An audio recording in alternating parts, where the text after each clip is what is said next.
अस्सलाम वालेकुम स्टूडेंट्स, आप देख रहे हैं house of college physics bye Abdul Majid. आज हमारा फर्स्ट ईयर का पहला लेक्चर है और अपने फर्स्ट ईयर के स्टूडेंट्स के लिए ये लेक्चर बनाए जा रहे हैं। तो आप लोग मज़ीद लेक्चर्स देखने के लिए इस चैनल को सब्सक्राइब करें और इस लॉकडाउन सीजन में अपनी पढ़ाई को जारी रखने के लिए इन लेक्चर्स का व्यू करें, जिससे आप इजीली फिजिक्स को अंडरस्टैंड कर सकते हैं। ये लेक्चर्स आपके लिए टॉपिक बाय टॉपिक बनाए जाएंगे। तो आज का हमारा फर्स्ट ईयर का पहला लेक्चर है। First chapter of first year is measurement and units. So our outline of today's lecture is what is science, a basic history, and what is science we will discuss it, and what is physics, a basic history of physics and its definition, its explanation and a general introduction to the chapter। अब हम इसमें concept math भी पढ़ेंगे कि हम हमारे इस chapter में क्या क्या चीजें इन्वॉल्व होंगी। स्टार्ट करते हैं अपने लेक्चर को। What is science?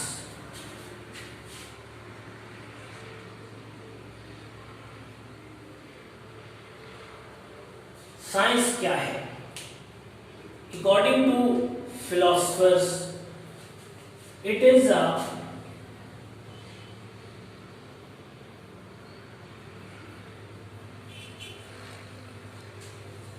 knowledge of logical reasoning, या सिंपल इसको अगर आप करें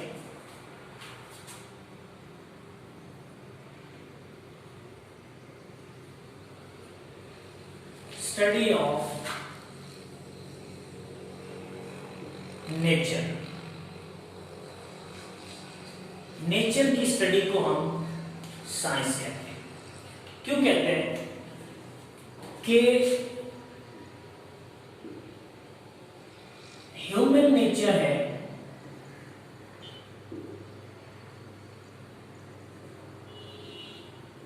ह्यूमन नेचर क्या कहती है?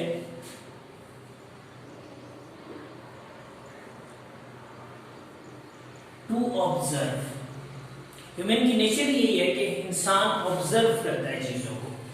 क्या ऑब्जर्व करता है? फॉर एग्जांपल हमारी सराउंडिंग में, हमारी इन्वायरमेंट में नेचर क्या है? जो चीज हमारे इर्द गिर्द मौजूद है, दैट इज नेचर। अब उस नेचर में वो क्या ऑब्जर्व करता है? उसकी ऑब्जर्वेशन में बहुत सारी चीजें, ठीक है। What is earth? For example sky is blue. Sky blue क्यों है?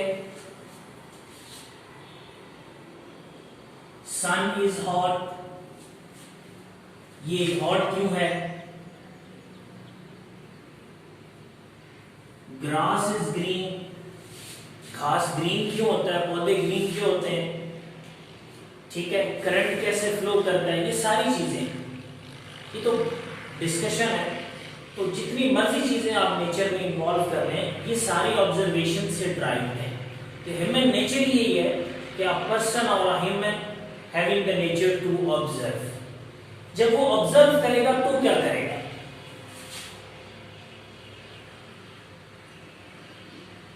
Try to remove disorder. Disorder को रिमूव करने की कोशिश करेगा। अब डिसऑर्डर क्या है? चीजों को तरतीब देगा, ठीक है। अब उसमें क्या तरतीब आ सकती है? कि तरतीब देने के लिए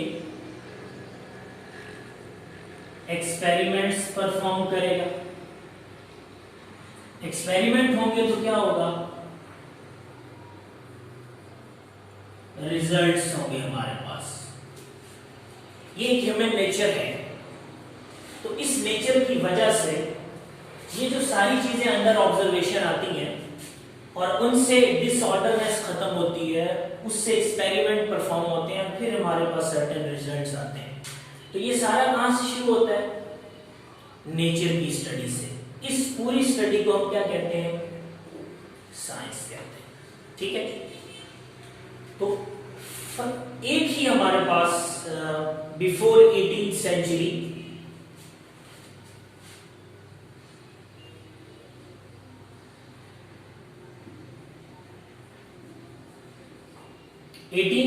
से पहले हमारे पास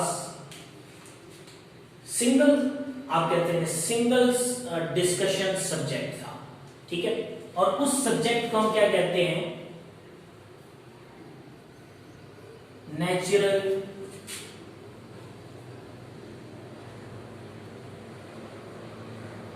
फिलॉसफी।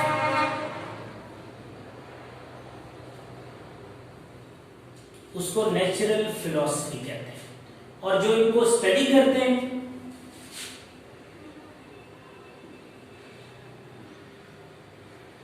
उन्हें फिलॉसफर कहा जाता है। तो 18th सेंचुरी से पहले इसी साइंस को नेचुरल फिलॉसफी कहते थे, और ये आप कह सकते हैं एक यूनिट था पूरी डिस्कशन का, ऑल ओवर द वर्ल्ड, दुनिया में जो भी डिस्कशन थी वो इसी फिलॉसफी के अंडर होती है। ठीक है, लेकिन उसके बाद हमारे पास लेटेस्ट एक्सपेरिमेंट से, ह्यूमन नेचर की वजह से हमारी ये जो फिलॉसफी है इसको दो हिस्सों में डिवाइड कर दिए।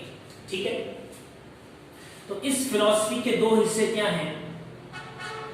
एक हमारे पास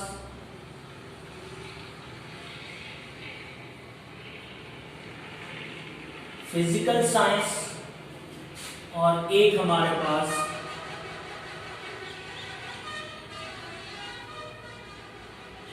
बायोलॉजिकल साइंस आई।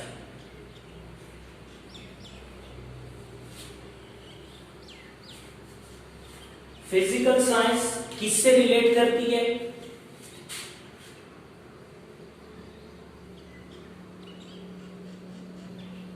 नॉन लिविंग ऑब्जेक्ट के साथ। ठीक है, और ये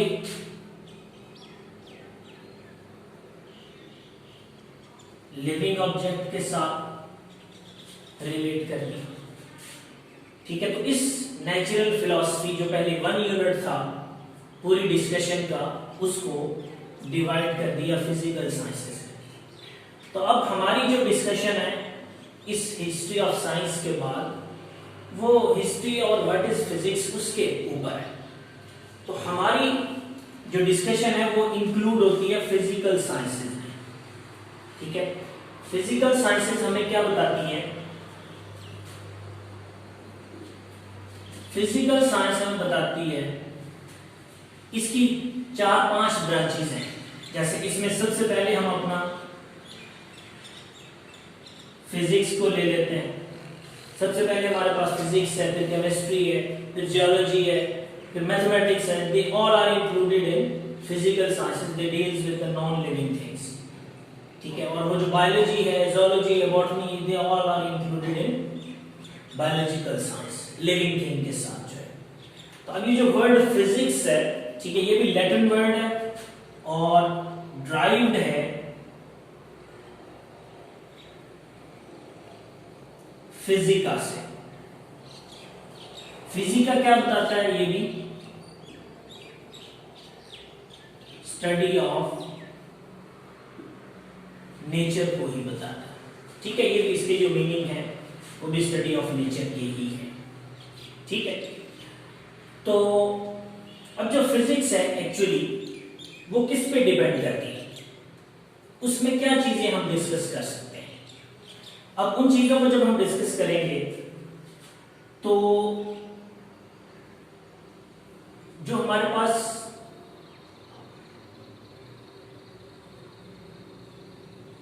$20 बिलियन अगो, मतलब इतने साल पहले जो भी फिजिकल साइंस थी, ठीक है, उसके अकॉर्डिंग हमारे पास ये जितनी भी नेचर है ये सारी चीजें उसके अंदर थी। ठीक है, फॉर एग्जाम्पल अगर मैं कहूं कि हमारे पास अर्थ, सन, स्टार्स, प्लैनेट, गैलेक्सीज, ये सारी की सारी चीजें एक ही जगह पे कॉन्सेंट्रेटेड थी और एक बाय नेचर एक्सप्लोजन हुआ जिसे बिग बैंग थ्योरी कहते हैं।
सारी चीजें हमारे पास सेपरेट हो गई। ठीक है, तो इसकी सेपरेशन से हमारे पास जो है वो फिजिकल साइंसेस या उसका नेचर का आगाज हो। ठीक है, तो जब हम फिजिक्स को देखेंगे तो इसकी डेफिनेशन दो वर्ड्स पे डिपेंडेंट है। ठीक है, वो दो वर्ड्स क्या हैं? जहां भी हम ये सारी चीजें देखेंगे वहां हमारे पास आएगा मैटर, ठीक है, और मैटर के बाद हमारे पास आएगा एनर्जी। इसका मतलब ये है कि फिजिकल साइंसेज में जो भी अंडर ऑब्जर्वेशन है, ये व्हाइट बोर्ड है, मैटर है। मैटर क्या होता है वो भी हम पढ़ लेते हैं कि मैटर में दो चीजें होती हैं, वेट और स्पेस। ऐसी चीज जिसके पास वेट भी हो और वो स्पेस ऑक्युपाई करे उसको मैटर कहते हैं। ये आपका जो बोर्ड मार्कर है, इसका वेट भी है और ये स्पेस भी कवर कर रहा है, ठीक है। खुद ये व्हाइट बोर्ड जो है ये भी स्पेस कवर कर रहा है, चाहे ठीक है। तो ऐसी चीज जो भी हमारी नेचर में मौजूद है जिसका कुछ वेट हो और वो स्पेस को ऑक्युपाई करे उसी को हम मैटर कहेंगे, ठीक है। और एनर्जी जो है इसको हम बोलते हैं एबिलिटी टू डू वर्क। किसी भी ऑब्जेक्ट की वो एबिलिटी जिससे वो वर्क करने की सलाहियत रखता हो, सिस्टम में चेंज लाने की सलाहियत रखता हो, that is known as energy, ठीक है। वो किसी भी सिस्टम में किसी भी तरह चेंज ला सकते हैं, उसे एनर्जी कहते हैं। जैसे कि सन हमारे पास जो है ये सोर्स ऑफ हीट है, तो इसके पास हीट कहां से आई? ये सारी स्टडी है साइंस की, ठीक है। तो इसी को हम आगे कैरी करके ले जाएंगे। तो इसका मतलब है कि जो हमारे पास डेफिनेशन बनी फिजिक्स की,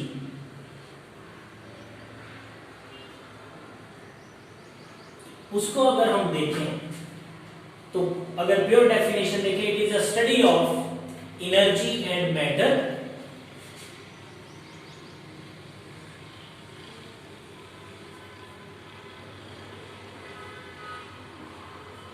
इन दो चीजों की स्टडी, साथ साथ इनका आपस में रिलेशन क्या है। कि ये जो सारी चीजें हमने पहले कहा कि ये बिग बैंग थ्योरी के अकॉर्डिंग ये सारी चीजें यूनिफाइड थी, एक जगह पे कॉन्सेंट्रेटेड थी। तो इसका मतलब मैटर भी वहीं मौजूद था, एनर्जी भी वहीं मौजूद है। अगर वो एक जगह पे रह सकते हैं तो इसका मतलब वो इंटरकन्वर्टेबल भी हो सकते हैं, ठीक है। इनका आपस में कोई ना कोई ताल्लुक भी हो सकता है। तो इसीलिए इसको हम इस स्टडी को प्योर फिजिक्स का नाम दे देते हैं, जिसमें हम मैटर पढ़ेंगे, एनर्जी पढ़ेंगे और इनका रिलेशन पढ़ेंगे। और इस पूरी फिजिक्स को हम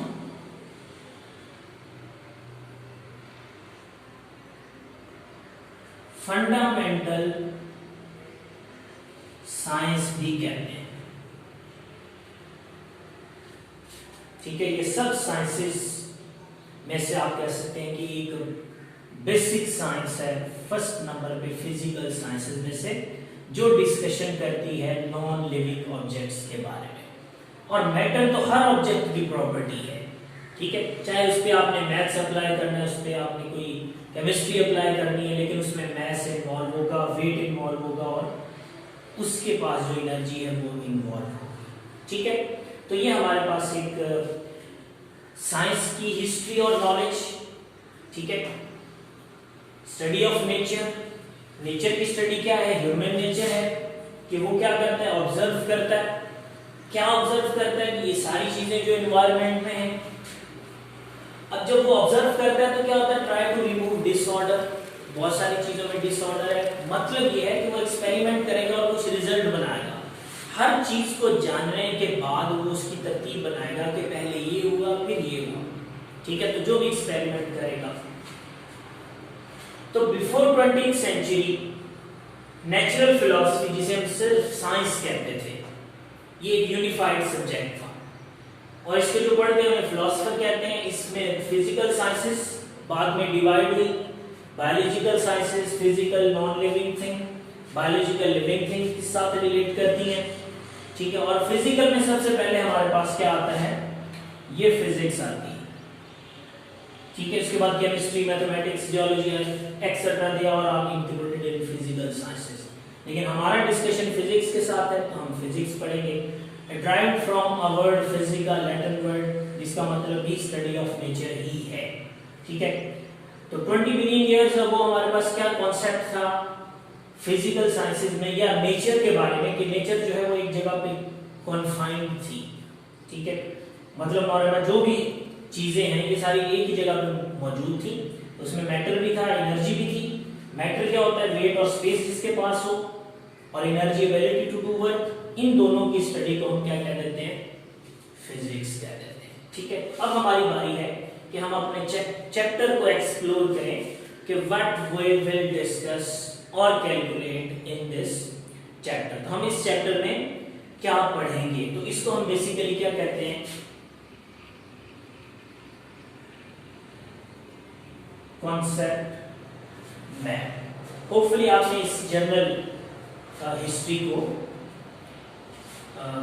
गेन, इसके कॉन्सेप्ट को गेन कर लिया होगा। तो अब हम चलते हैं कॉन्सेप्ट मैप की तरफ। तो इस कॉन्सेप्ट मैप में जो हमारा चैप्टर है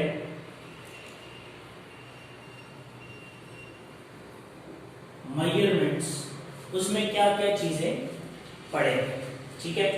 तो सबसे पहले फिजिक्स, उसका इंट्रो पढ़ेंगे। फिजिक्स क्या है, उसका इंट्रोडक्शन है हमारे पास, और इंट्रो के बाद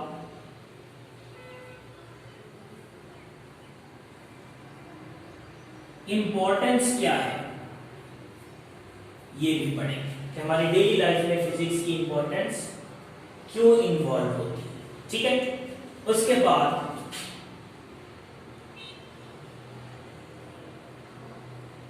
फिजिकल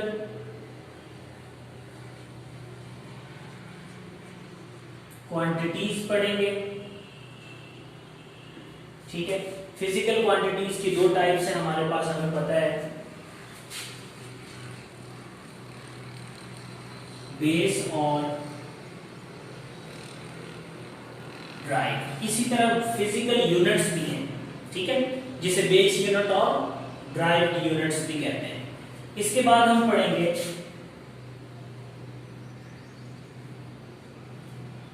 साइंटिफिक नोटेशन,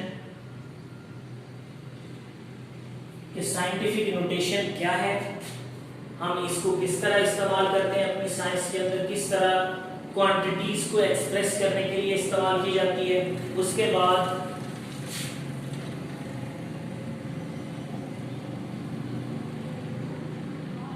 प्रीफिक्सेस हैं, ठीक है। प्रीफिक्सेस में भी हमारे पास दो चीजें इन्वॉल्व होती हैं,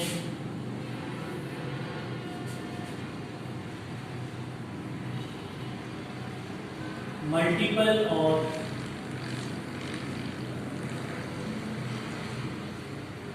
सब मल्टीपल क्या होते हैं, ठीक है, ये इन्वॉल्व होते हैं। उसके बाद हम पढ़ेंगे एरर्स क्या हैं,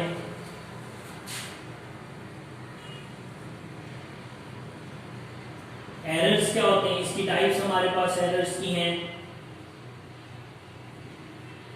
रैंडम और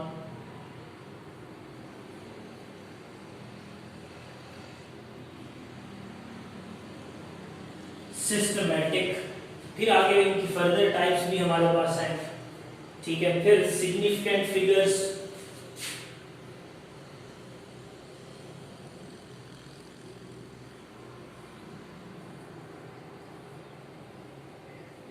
सिग्निफिकेंट फिगर्स है कि कोई भी हमारे पास कोई कैलकुलेशन है तो उसमें उस हमारी नंबर्ड वैल्यू में कौन से डिजिट्स जो है वो वैल्यूएबल है, कौन से नहीं, जिन्हें हम सिग्निफिकेंट कहते हैं, ठीक है।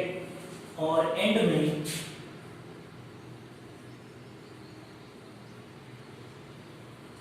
डायमेंशंस पढ़ेंगे, जो काफी इंपॉर्टेंट टॉपिक होगा।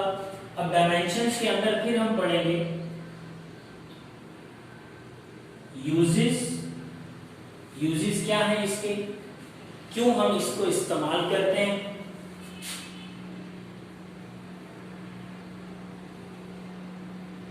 वैलिडिटी और करेक्टनेस और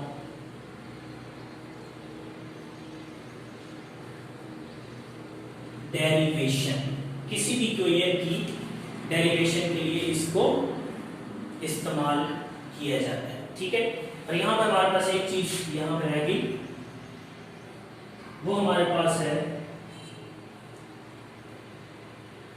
प्रिसीजन और एक्यूरेसी। ये भी हम पढ़ेंगे कि कौन सी मेजरमेंट्स प्रिसाइज है और कौन सी एक्यूरेट है। ये एक्चुअली दोनों एक दूसरे से रिलेट करते हैं, लेकिन हैं दोनों डिफरेंट चीजें। ठीक है, क्लियर? तो होपफुली आपको ये फर्स्ट लेक्चर एक इंफॉर्मेटिव लगा होगा। ठीक है, और आपने जो भी लेक्चर्स को देखना है उसको फुल टाइम देखें, ताकि इसमें से कोई भी कॉन्सेप्ट आपका जो है वो मिस ना हो जाए। ठीक है, तो इस लेक्चर को आप देखेंगे, अपनी बुक से कंसर्न करेंगे, कोई क्वेश्चन आपका होगा तो आप कमेंट सेक्शन में बता सकते हैं। अगले लेक्चर तक के लिए अल्लाह हाफिज़।